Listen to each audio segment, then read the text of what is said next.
शेतकरी बांधवांनो, हा आपला 24 HP चा कुबोटा ट्रॅक्टर आहे। कुबोटा निओ नवीन मॉडेल आहे, लॉन्च केला आहे कुबोटानी। याआधी होतं 24 HP चं, पण त्यामध्ये काय होतं, ही जी टायरची साईज आहे, आता ही त्यांनी टायर साईज 3.5 फूट, 3 फूट पण नाही, एक्झॅक्टली 3.25 फूटच आहे। आधी जो होता तो 3.5 फुटाचा ट्रॅक्टर होता। तो 3.5 फूट असल्यामुळे कसं, तर आपला ऊस होता, ऊसामध्ये सरी आपल्याला तितकी 5 फुटाची सर्वजण करत नव्हते, तर त्यामुळे त्याला प्रॉब्लेम येत होते।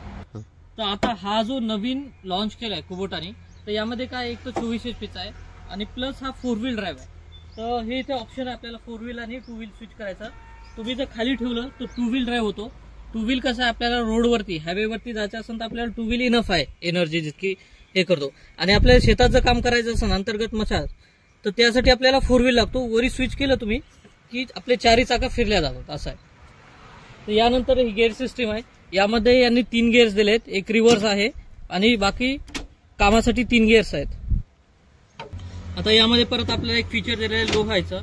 तुम्ही जर लो वरती ठेवून कुठलंही काम केलं किंवा हायवेवरती जरी असले, तर यामध्ये एकदम तुम्हाला मिनिमम आणि कमीत कमी स्पीड मिळते। त्यानंतर एक मीडियम आहे आणि त्यानंतर एक हाय आहे।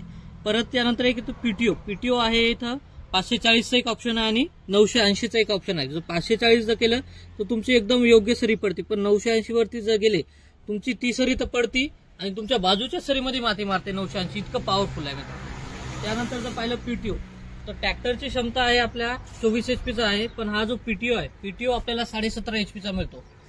17.5चा कसा जो आउटपुट आहे पीटीओचं HP मध्ये, ते 17.5 HP आहे। तर ही जी स्टेअरिंग व्हील आहे, तर जो जुना ट्रॅक्टर होता 3.5 फुटाचा, तर त्यामध्ये यांनी पॉवर स्टीअरिंग दिली, पण काही इन्सिडेंट्स असे झाले की बऱ्याच वेळा ट्रॅक्टर पलटी झाले धुऱ्यावरती यावर। त्यामुळे त्यांनी काय केलंय, ज्यामधला पॉवर स्टीअरिंगचा ऑप्शन काढून टाकलाय आणि एक नॉर्मल आपली रेग्युलर स्टीअरिंग जी असते तर ती ठेवली। यामुळे कसं आहे, जी ट्रॅक्टर पलटी होण्याची भीती आहे तर ती कमी होऊन जाईल। त्यानंतर याची जी फ्यूल टँक कॅपॅसिटी आहे, तर फ्यूल टँक कॅपॅसिटी आपल्याला 23 लिटर येते। एक छोटा टँक आहे पण इनफ आहे 23 लिटर पण, कारण की तासी तितकं फ्यूल कन्झम्पशन नाही याचं, फ्यूल कन्झम्पशन फार मिनिमम आहे। त्यानंतर आपल्याला इथं पाहायला मिळतात की टर्न इंडिकेटर्स आहेत, टर्न इंडिकेटर वगैरे सर्व एकदम बेस्ट क्वालिटीची सुविधा दिली आहे।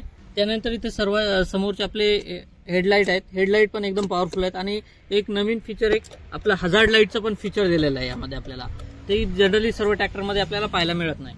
त्यानंतर जर तुम्हाला बॉडी दाखवायची झाली, तर यामध्ये आपल्याला 3 सिलेंडर इंजिन येतं। 3 सिलेंडर आणि तुम्ही इंजिन पहा, इंजिन किती कॉम्पॅक्ट बनवलंय कुबोटाने, आणि ही सर्व जापनीज टेक्नॉलॉजी असल्यामुळे पॉवर आउटपुट आणि सर्व एकदम इफिशियंटली परफॉर्म करतं। त्यानंतर यामध्ये इंजिन जे आहे आपलं लिक्विड कूल आहे आणि यामध्ये आपल्याला कूलंट टाकावं लागतं।